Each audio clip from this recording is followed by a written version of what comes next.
Salut les potos, nous nous retrouvons pour le récapitulatif de la saison 20 de Diablo 3 qui s'est terminé il y a une semaine, même si là on est dans le lancement de la saison 21.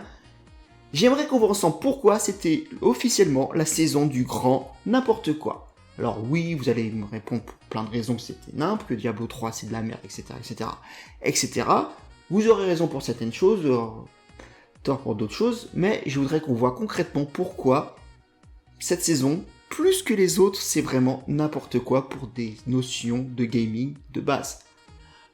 Pour cette vidéo, on va voir ça en tableau, plus que vraiment en termes de gameplay, parce que les tableaux, j'aime bien les tableaux, et les tableaux, ça représente bien les choses, et on va voir ça en 3 tableaux. Première catégorie, ce que j'appelle la course. Pour la course, on verra les 150 meilleurs de chaque catégorie en soft européen, que ce soit en solo ou en multi. Deuxième catégorie, on verra finalement le rang, ce qui est en fait le 150 meilleurs solo toutes classes confondues, et la répartition, donc comment sont répartis ces 150 meilleurs des meilleurs. Premièrement, comme je vous ai dit, pour le tableau dit de la course, qu'est-ce qu'on voit ? On voit que c'est n'importe quoi. C'est n'importe quoi dans tous les sens du terme. Premièrement, c'est n'importe quoi parce que la JR150, le seuil ultime à atteindre, à un moment, Blizzard, faut monter, il faut faire quelque chose. Restez pas sur ce seuil de 150. Il va falloir le monter peut-être à 155, 160. Mais là, c'est pas normal que tout le monde puisse atteindre la JR150, même en solo. Quand on voit par exemple pour les 4 joueurs, tout le monde l'a atteint. Il n'y a aucune fierté d'atteindre la JR150 si tout le monde le fait. Le principe du seuil, c'est que ça doit être quelque chose de quasiment inatteignable, quelque chose qu'on regarde de haut, et lorsqu'on l'atteint, waouh, truc de ouf. Mais on voit pareil que les meilleures équipes, les 119 meilleurs trios, enfin pas équipes, parmi les 150 meilleurs joueurs qui jouent en trio, les 119 meilleurs ont atteint la JR150. C'est pas normal. Pareil en binôme. Les 32 meilleurs qui jouent en binôme ont réussi à atteindre la JR150. Je veux dire, à un moment, on voit que ce seuil, il est nivelé. Il peut être allé plus haut. Mais là, c'est tout simplement comme si le graphique s'arrêtait à 150. Alors qu'il devrait y avoir des choses au-dessus. C'est pas normal. Pour ce qui est du solo, c'est intéressant dans les deux sens du terme. Premièrement, oui, la saison 20 était la saison du croisé. Du croisé et du féticheur. Mais on savait que le croisé avec le Holy Shotgun, il allait marcher sur tout le monde. C'est ce qu'on voit. On voit parce que la CR150 a été atteinte. En 2 fois. C'est pas normal. Le croisé est au-dessus pratiquement tout le temps, mais les meilleurs restent au-dessus du féticheur. Oui, dans moyenne, le féticheur, je sais pas s'il est au-dessus ou en dessous du croisé, mais les deux restent équivalentes avec une dominante, effectivement, pour le croisé. Mais, encore une fois, le féticheur est loin d'être mauvais. Avec le... Excusez-moi. J'arrive jamais à prononcer le nom du set du féticheur. Un jour j'y arriverai. Mais en tout cas, le Rafaldam se suit bien. Les deux, on savait qu'ils seraient au-dessus parce que c'était leur saison, parce que Blizzard a fait en sorte que les sets soient au-dessus des autres. J'ai même pas dit les classes, j'ai dit les sets. C'est là qu'on verra aussi le problème de Diablo 3. C'est qu'il n'y a pas beaucoup de classes. Pas de classes personnages. Et parmi ces classes, effectivement, il y a des sets qui sont au-dessus des autres, ce qui fait que tout le monde va jouer à peu près la même chose. Diablo 2, c'était quand même... C'était pas non plus très différent. Faut arrêter de faire un fantasme sur Diablo 2. Mais là, on va voir vraiment que c'est n'importe quoi, que ça atteint un stade, pour moi, jamais atteint. Il faudrait que je fasse les tableaux récapitulatifs des saisons d'avant. Mais c'est un stade jamais atteint. En dessous, qu'est-ce qu'on a ? Le barbare qui suit très bien, qui domine finalement la course de ses poursuivants. Le barbare s'en sort pas très bien, pas trop mal, parce qu'après tout, il a toujours été performant, le barbare, enfin toujours non, mais il suit bien. Il n'a pas le niveau des deux autres, mais il est quand même bien en dessous. Finalement, il domine le moyen, celui pour moi, moyen dans le sens pas négatif, dans le sens que les autres devraient plus lui coller. Le moine est vraiment à la moyenne de tout, c'est-à-dire que, idéalement, Ceux qui sont trop performants devraient être au niveau du moine, et ceux qui sont en dessous du moine devraient être au niveau de lui. Blizzard, c'est pas compliqué d'équilibrer les classes, c'est pas compliqué, vous voyez ce putain de tableau, vous savez de quel pourcentage vous devez descendre les classes du dessus, vous savez de quel pourcentage vous devez remonter les classes du dessous. C'est pas compliqué.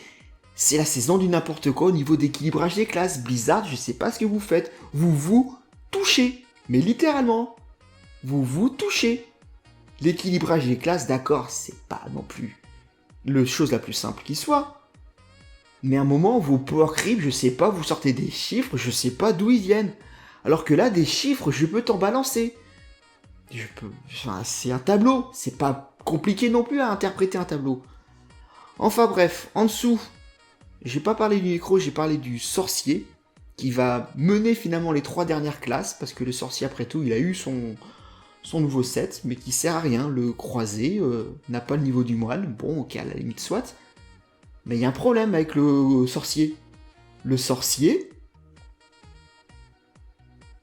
comment dire, il est en O7. Le meilleur des sorciers, qui n'atteint même pas la GR140, est en O7. C'est-à-dire que vous avez fait un nouveau set tout gentil, tout beau, mais on est au retour de l'époque Vanilla de Diablo 3. Vanilla, c'était sympa, il y a des choses qui allaient pas, il y a des choses qui allaient, mais il y a déjà une saison en O7. C'est pas normal qu'en saison 20, on ait 3 classes qui sont en O7, dont une classe de personnage qui a eu son up, qui a eu sa saison. C'est pas normal. En dessous, on a effectivement le nécro qui est moins bon, oui, bon, il commence mieux, mais finalement il finit moins bien. C'est vrai que le nécro va être appelé à avoir son up. Mais le nécro, ça fait pas 8 ans qu'on joue, quoi, qu'il ait déjà son up, enfin qu'il est déjà... Ouais, enfin, je sais pas ce que vous foutez, Diablo. Enfin, Blizzard, je sais pas. Et tout en bas, on n'en parlerait même pas du DH, et ça me fait vraiment mal au cœur de le dire, parce que pour moi, le DH, c'est ma classe de personnage. Faut savoir que D3, quand j'ai commencé, je voulais jouer le moine. Parce que, voilà. Et mon enculé de frère, que je te salue pas, ah si je te salue du coup, hein, qui a pris le moine. Ah! Bah du coup, il a fallu que je prenne une autre classe, quoi, parce qu'on n'avait pas joué la même chose, et du coup, bah j'ai testé le DH. Et je suis tombé directement amoureux du DH. Il est tellement classe. Pour une classe, c'est normal. Mais voilà, il est dans le tréfonds du Neveruse. Regardez le meilleur DH, qui est en plus en O7, il atteint à peine la 135e rang GR. C'est pas normal. C'est pas normal. Blizzard, il y a un manque de respect. Alors oui, on attend qu'il y ait le nouveau set. Mais c'est pas ça qu'on vous demande, Blizzard. C'est pas d'avoir des sets plus performants, c'est d'équilibrer les classes. Et parmi ces classes, non. C'est pas d'équilibrer les classes, c'est d'équilibrer les sets. Parce qu'il n'y a pas non plus 36 façons de jouer chaque classe. Il y a un set qui domine les autres, tout le monde va jouer un set d'une classe. On verra ça plus en détail après, mais on voit bien que dans ce tableau, c'est n'importe quoi, que ce soit au-dessus ou en dessous. C'est nimp. C'est nimp parce que au-dessus, le GR150 va falloir monter le niveau. C'est pas normal, on voit bien que là, ça peut aller plus haut, on le voit. Alors soit vous baissez le niveau de tout le monde, soit vous montez la GR150. Et on voit qu'en dessous, il y a une classe qui est vraiment largement à la rabasse. Et c'est pas qu'une impression, ça se voit, c'est chiffré, c'est quantifié. Enfin bref. Deuxième tableau, le rang. Le rang, voilà. Je vais prendre les 150 meilleurs des meilleurs, et là, vous allez me dire... il n'y a pas le sorcier. Il n'y a pas le sorcier, et vous savez quoi? Bah, vous avez raison, il n'y a pas le sorcier. Le meilleur sorcier pointe à la 153e position. Le sorcier n'est pas là-dedans. Le sorcier qui a eu ses up déjà. Il n'est pas là-dedans. Oui, le nécro, on va voir qui il est, parce qu'il a un très bon démarrage, mais après, ça suit plus. Et le DH, vous allez me dire où est-ce qu'il est le DH? Bah où est-ce qu'il est le DH? Il pointe à la 315e place. En fait, vous avez tellement mal équilibré les classes qu'il faudrait que je fasse mes tableaux, mais pas sur 150, pas sur 200, même pas sur 300. Il faudrait limite que je fasse les 500 meilleurs pour pouvoir apparaître quelques DH. Qu'est-ce que vous foutez? Blizzard, vous vous touchez, littéralement. On vous demande pas 36 choses, on vous demande pas même pas des nouveaux sets. Il y a des nouveaux sets, tant mieux. mais on vous demande d'équilibrer les classes. Ça fait 8 ans que Diablo 3 est sorti. 8 ans que vous êtes infoutus d'équilibrer les classes. Et vous vous concentrez sur nouveaux jeux. Alors d'accord que vous lâchez Diablo 3 parce que vous vous concentrez sur Immortal et Diablo 4, d'accord. Mais putain, faites quelque chose quoi, c'est pas normal. Enfin bref, ce tableau est assez représentatif du tableau d'avant. C'est-à-dire qu'on va voir deux classes principales qui vont se toucher, qui vont être largement au-dessus des autres. Le croisé et le féticheur. On va voir qu'effectivement qu'on a 3 GR150 en solo qui sont atteintes. C'est pas normal, c'est absolument pas normal. Après on va voir un duel entre les deux. Oui, mais après tout, on s'y attendait parce que c'était leur saison. En dessous on a le barbare qui, voilà, n'atteint pas le niveau des autres, mais se maintient quand même et reste au-dessus finalement du moyen, le moine. Et encore une fois, c'est pas moyen méchamment. Le moine est ce que les autres devraient être. Ceux du dessus devraient être moins performants, ceux du dessous devraient être plus performants. Et finalement, le nécro qui commence pas trop mal et après qui est carrément pas utilisé. Et pas utilisé, non, c'est que, oui, il a besoin d'être augmenté. Il a tout à fait besoin parce que les très bonnes performances de départ sont une anomalie.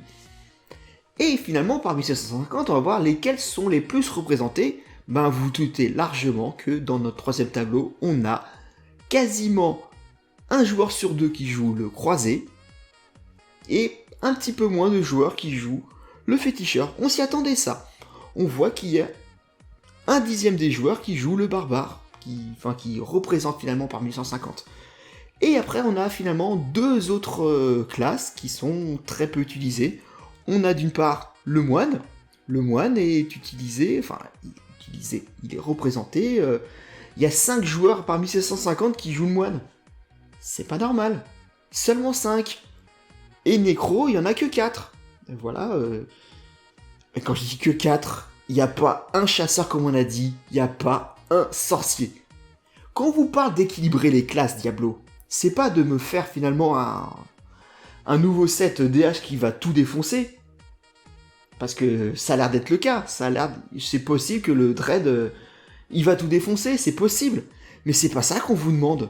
Ce qu'on vous demande, c'est ce tableau-là qui soit réparti pratiquement uniformément.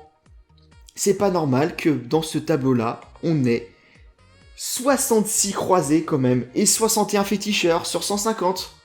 C'est pas normal qu'il y ait que 14 barbares. C'est pas normal, la saison c'est du grand n'importe quoi. C'est pas la première fois que des solos atteignent des GR150. Mais cette répartition-là, c'est inédit. Je vais faire aussi la répartition des saisons d'avant. Mais cette répartition-là, elle est totalement inédite pour moi. C'est pas normal. Donc Diablo, Blizzard là, je vous regarde. J'attends de vous finalement une meilleure répartition pour la saison 22. Parce que faut dire ce qui est, j'y crois pas pour la saison 21. Vous avez vraiment mis en avant... on va tous jouer DH. Bah tant mieux parce qu'on joue beaucoup de DH. Hein. Je vois souvent des DH. Tant mieux. Comme ça, en plus, si les mecs, je leur permets de demander des items. Mais c'est pas ça qu'on vous demande. C'est ce putain de tableau, vous allez me le niveler, quoi. Vous allez me le répartir. Équilibrer les classes. On vous demande ni plus ni moins. Voilà. Bon, bah, sur ce... On verra la suite, mais je suis assez pessimiste, finalement, pour la saison 21. Bon, je vais prendre plaisir à jouer le Dread, hein. Mais j'aimerais bien avoir ce tableau qui ressemble à quelque chose, que ce jeu soit de nouveau concurrentiel. Et j'y crois pas, mais après, un miracle peut arriver. Un miracle peut arriver pour la saison 22 ou la saison 23. On verra. Allez, salut les potos. Ciao.